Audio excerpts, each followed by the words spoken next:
દ્વિતીય લગ્નોત્સવ 2026 આગામી 24 અને 25મી મે 2026ના રોજ સમગ્ર વસાવા સમાજનું ગૌરવશાળી આયોજન। આદિવાસી સંસ્કૃતિના સાક્ષીએ પ્રભુતામાં પગલાં। ઝઘડિયા તાલુકાના બલેશ્વરના આંગણે વસાવા સમાજનો સમૂહ લગ્નોત્સવ। પવન ક્રિકેટ ગ્રાઉન્ડ બલેશ્વર ખાતે સમસ્ત વસાવા સમાજ ગુજરાતના પ્રમુખ શ્રી ચંદ્રકાંતભાઈના અધ્યક્ષ સ્થાને સમૂહ લગ્નના આયોજન અર્થે મિટિંગ યોજાઈ। સમસ્ત વસાવા સમાજ ગુજરાતના પ્રમુખ શ્રી ચંદ્રકાંતભાઈ ફતેહસિંહ વસાવા અને સમગ્ર કમિટી દ્વારા આ વર્ષે પણ દીકરા દીકરીઓ માટે નિઃશુલ્ક ભવ્ય સમૂહ લગ્નનું આયોજન કરવામાં આવ્યું છે, જેને અનુલક્ષીને આજરોજ પવન ક્રિકેટ ગ્રાઉન્ડ બલેશ્વર ખાતે કાર્યક્રમને અનુલક્ષીને સમસ્ત વસાવા સમાજ ગુજરાતના પ્રમુખ શ્રી ચંદ્રકાંતભાઈ અને કમિટીના અન્ય સભ્યોની ઉપસ્થિતિમાં મિટિંગનું આયોજન કરવામાં આવ્યું હતું। આ પ્રસંગે સમસ્ત વસાવા સમાજ ગુજરાતના પ્રમુખ ચંદ્રકાંતભાઈ વસાવાએ સમાજને હાર્દિક અનુરોધ કરતા જણાવ્યું હતું કે આગામી 24 મે 2026ના રોજ યોજાનાર આ કાર્યક્રમ વસાવા સમાજની એકતા અને સાદગીનું પ્રતીક છે, તો ચાલો આપણે સૌ સાથે મળીને આ પ્રસંગમાં સહભાગી થઈએ, આપણી પરંપરાને વધુ મજબૂત બનાવીએ અને નવદંપતીઓને આશીર્વાદ પાઠવીએ। આ મિટિંગમાં આયોજક દ્વારા સમૂહ લગ્નમાં જોડાનાર નવયુગલો તેમજ તેમના પરિવારજનોને જરૂરી માર્ગદર્શન અને માહિતી આપવામાં આવી હતી, જ્યાં લગ્નવિધિ દરમિયાન અનુસરવાની પ્રક્રિયા, વ્યવસ્થાઓ અને કાર્યક્રમ અંગે વિગતવાર સમજ અપાઈ હતી। આ તબક્કે નવયુગલો માટે મેડિકલ કેમ્પનું પણ આયોજન કરવામાં આવ્યું હતું। આગામી તારીખ 24મી મે અને 25 મે 2026ના રોજ યોજાનાર કાર્યક્રમમાં મોટી સંખ્યામાં આદિવાસી સમાજના લોકો ઉપસ્થિત રહેવાના હોવાથી પાર્કિંગ, ભોજન, બેસવાની વ્યવસ્થા, સુરક્ષા તેમજ અન્ય જરૂરી સુવિધાઓ અંગે પણ તલસ્પર્શી ચર્ચા કરવામાં આવી હતી અને કમિટીના સભ્યોની જવાબદારીઓને લઈને માર્ગદર્શન આપવામાં આવ્યું હતું।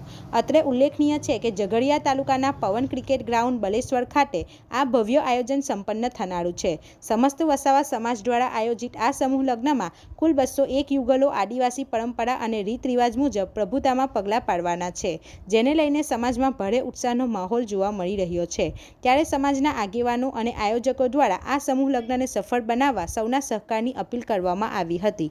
રિપોર્ટર હુમેદ સૈયદ સાથે ગુજરાત અદ્ભુત ન્યૂઝ ગુજરાતી।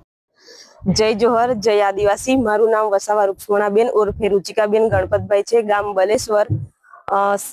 સમગ્ર વસાવા સમાજ દ્વારા આયોજિત સમૂહ લગ્નમાં હું કંઈ કહેવા માંગુ છું કે આદિવાસી સમૂહ લગ્ન એ એક લગ્ન નથી, પરંતુ સામાજિક સુંદર પવિત્ર એક ઉત્સવ છે, જેમાં ઓછો ખર્ચ, સમાજની સાક્ષી અને આદિવાસી રીત રિવાજ મુજબ નવા લગ્ન જીવનની શરૂઆત થાય છે।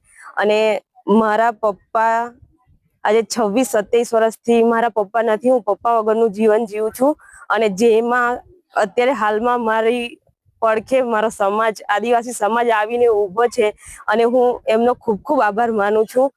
સમસ્ત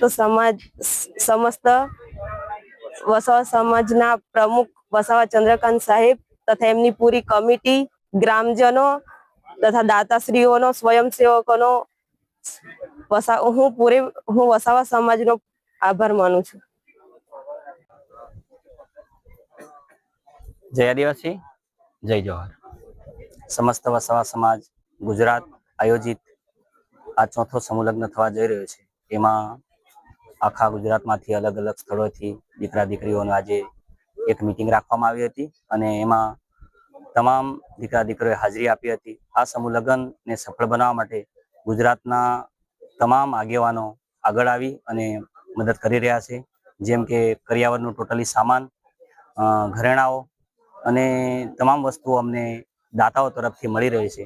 આ ભવ્ય સમૂહ લગ્નમાં ગયા વખતે 101 સમૂહ લગ્ન જોડા હતા, આ વખતે એનાથી ડબલ એટલે કે 202 સમૂહ લગ્ન થવા જઈ રહ્યા છે। આ ભવ્ય સમૂહ લગ્નમાં સમાજના દરેક આગેવાનો આગળ આવી અને સમાજને મદદરૂપ થાય એવા પ્રયત્નો કરીએ છીએ, અને આવનાર સમયમાં આ સમૂહ લગ્ન 24/5ના સાંજના સમયે રાખવામાં આવેલું છે, જેમાંથી અમારા આદિવાસી સમાજનું રીત રિવાજો અને સમાજની એકતા ભારતમાં, ગુજરાતમાં નહીં પણ આખા ભારતમાં પ્રચલિત થાય, ભારતમાં અમારી એક શક્તિ દેખાય એવા એક પ્રયત્ન કરી રહ્યા છે। બધાને જય આદિવાસી, જય જોહર। આપણી આસપાસ બનતી ઘટનાના સમાચાર જોવા માટે ગુજરાત અદ્ભુત ન્યૂઝ ગુજરાતીને લાઈક કરો।